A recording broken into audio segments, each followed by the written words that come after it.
Hey guys, welcome back to a new video. It's been a while since I've been doing some videos. Sorry about that. I've been very busy with work and everything else that's been going on in my life. So yeah, I apologize for that. But yeah, I have a new video. I had some Q&A questions or Q&A I put up on my Instagram, and a few of you guys have replied to me with some questions that you guys want me to answer. So I've got 10 today. Yeah, let's get started. So one of the questions from someone was, what inspired you to modify your Forester XT? So pretty much the reason why I wanted to modify a Forester, because about 5-6 years ago, I also started from an NA Forester. So there wasn't many people that had modified Foresters.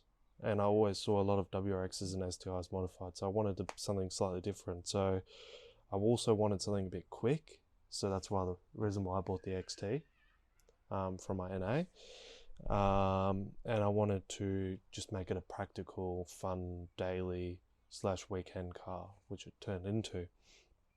So XT was the perfect choice for this, and obviously just putting STI and WRX bits on it. So yeah. How long have you owned the car, and what made you choose this model? So pretty much, as I said earlier, I started off with an NA Forester 06 Forester X, which was auto, and at one stage I lifted it and put some mud tires and put a Subi Lift Oz kit in it, which I had that for about 3 years. Loved the car, and then sadly some unfortunate things happened with that, and then put it back to stock and basically gave it to my sister to use as a daily for her, she didn't have a car at the time. And then I bought this, and yeah, the XT, the reason why I wanted it was because it was turbo manual, which I didn't have before. I was driving automatic before, and haven't driven manual in years, so that's why I went back to manual. And I also wanted a fun daily, which has turbo sounds, and you can modify quite easily with WRX and STI bits.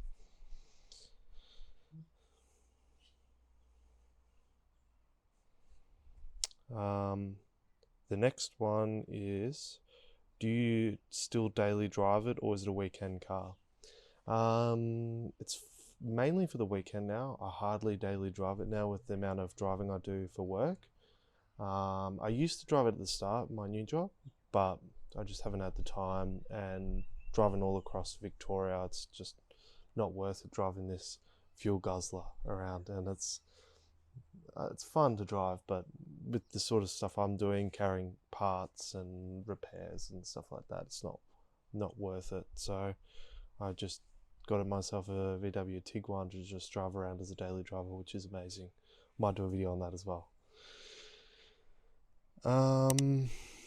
Which mods made the biggest difference to your Forester? I'd feel the 6-speed and doing the VF 35 turbo upgrade, so just some performance bits and stuff like that, which made it quite fun. It's a 210 or 207 kilowatt Forester now at the wheels, so quite fun.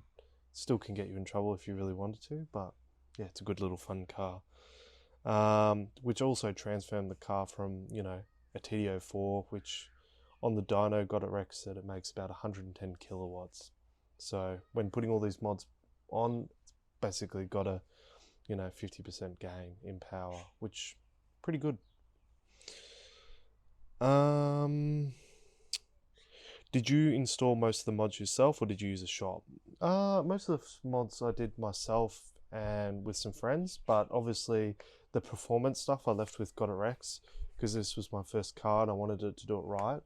And the guys at GotItRex are amazing, and they do everything right. And I asked for their advice what I should pick, and I got that for them. Or when I put the car in, they already had the parts there for me.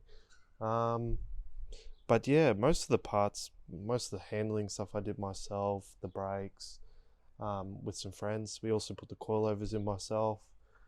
We did the 6-speed at my mate's shop. Thanks, Kim, if you're watching this. So yeah, that was good fun there. What are the mods you regret or wouldn't recommend? Do not buy eBay mods. That's the first thing I learned. pretty early on. At the start, I was just, you know, P-plater, you didn't have much money, and you wanted to modify your car for cheap. Do not do it. There was so many parts I bought cheap, or, you know, bought off eBay when I got the car, just waiting for when I get my car tuned. And I realized these are shit parts. So I ended up returning them or just selling in a marketplace for a loss, or getting my money out pretty much, you know, 50-50 sort of thing. So yeah, don't get eBay parts if I can do that. Good way to look for quality parts is like Pro Speed Racing, Car Mods. There's a few other different places where you can buy car mods in Australia. In America, I think there's like Subi Mods and Flat Irons Tuning and stuff like that. There's few places you can buy mods. So just buy from a place that sells proper mods. And do not buy eBay mods. How reliable is the car with all the modifications? Well, the engine's basically maxed with this sort of setup. And to be honest, if I want to have fun, I have a Blatch turbo sitting in the back, which I can chuck on, and external gate and injectors and fuel pump and stuff, which I'm thinking of doing, but I don't know, it's a ticking time bomb at that point. And it's been pretty reliable. It's got 320k on the motor, which is pretty good. But the main, I don't know, issues I've had that have not really been reliable on this is the 5-speed. I've broken 4 5-speeds when I got it tuned. It was just a P-plater, you know, money shifting and, you know, going from second to third. Every gearbox I broke on this 5 speeds were the third gear. From going from second to third and just flooring the shit out of it and just smashing third. And I also had a heavy duty clutch in at the time, which probably didn't help. And, you know, the shock load just killed the gearboxes basically. How much power does it make? It makes 207 kilowatts. I can't remember the torque number, but it's pretty good for a VF35 turbo. It's very linear power band. So it's, you know, very nice to drive, and it's, you know, it's not laggy and stuff in the low RPM, which is good, because there's some cars, you know, that can be very laggy with a bigger turbo. But no, it's pretty good overall. How much money have you spent on mods so far? Well, I did a video earlier this year. I think I dumped about 24k into this car over the years. And that's some of it's not including the gearboxes I put in and stuff I've broken, just mainly mods and stuff like that. So it's about 24k, which is quite a lot of money, which I could have probably bought an S2R Forester for that price, because they're about 30 if you include the car, which is about, you know, they're about 25k now. So, you know, if I waited and just daily drove this just stock, or, you know, with just the VF turbo upgrade and stuff like that, would have been probably a perfect daily. Would you ever sell it or keep it? I'm planning to keep it for a while, since I've poured a lot of money and stuff into it, and, you know, I really enjoy this car.